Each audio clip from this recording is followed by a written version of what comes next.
Trump forms task force to study Postal Service operations, finances.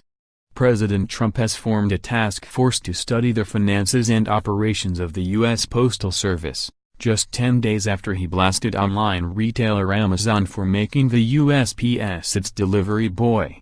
The USPS is on an unsustainable financial path and must be restructured to prevent a taxpayer-funded bailout, the executive order released Thursday night reads.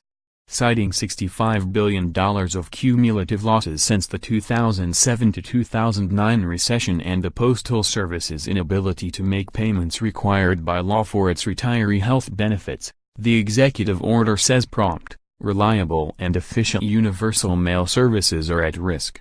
Treasury Secretary Steven Mnuchin will head the new panel with help from the directors of the Office of Management and Budget and Office of Personnel Management.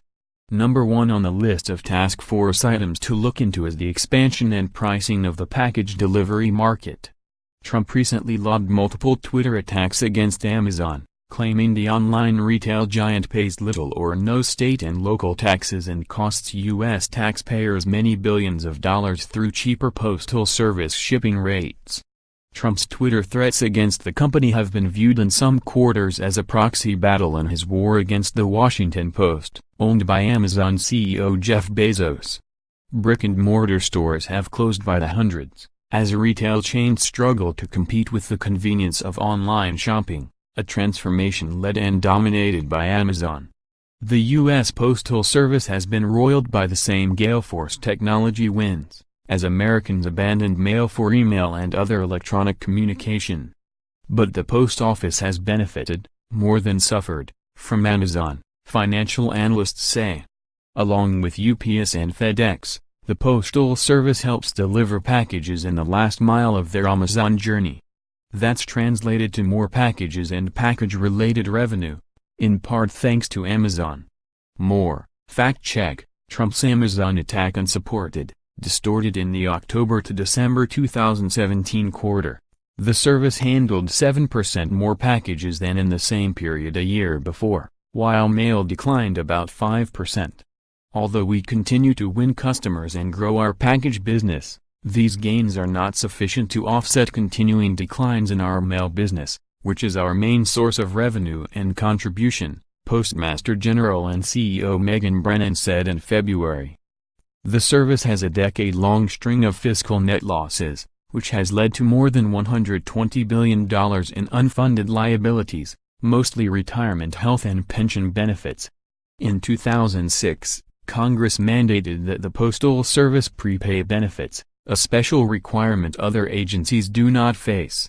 We're trying to pass reform legislation that will allow USPS to compete without the multi-billion-dollar burden imposed on it by Congress in 2006, Representative Jerry Connolly, a member of the House Oversight Committee, said in a statement to USA Today. Singling out favorite Trump villains like Amazon is a distraction from our bipartisan effort. Amazon has a negotiated contract with USPS for competitive parcel shipping services, but it is not publicly available. However, federal law requires USPS to charge enough to cover the cost of delivering packages for companies like Amazon. Under the Postal Accountability and Enhancement Act of 2006, the Postal Service's so-called competitive products must cover attributable costs and contribute to institutional costs. The law classifies USPS products into two categories: market-dominant products, such as regular mail service, and competitive products, such as the packages that it delivers in competition with UPS, FedEx and other delivery companies.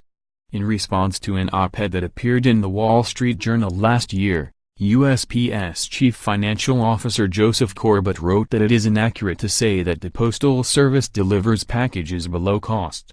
By law, competitive package products, including those that we deliver for Amazon, must cover their costs. Our regulator, the Postal Regulatory Commission, PRC, looks carefully at this question every year and has determined that they do, Corbett wrote. The PRC has also noted that competitive products help fund the infrastructure of the Postal Service.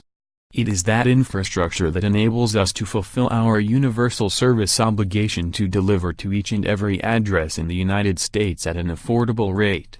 According to factcheck.org, Trump's claim that every time Amazon delivers a package it loses $1.47 is not accurate. Trump also has said Amazon's shipping rates are not fair to our taxpayers, claiming taxpayers are subsidizing Amazon's delivery costs. But the USPS does not receive money from the federal government for its operating costs, as Trump's statement may have suggested. A page on the USPS website listing the top 10 things you should know about the U.S. Postal Service says, the Postal Service receives no tax dollars for operating expenses and relies on the sale of postage, products and services to fund its operations. That's been the case since 1982. According to its most recent 10-K form. Contributing, Frederica Schouten, Mike Snyder and factcheck.org. Follow Caroline McCarty-Serbin on Twitter, @CarolynKerbin.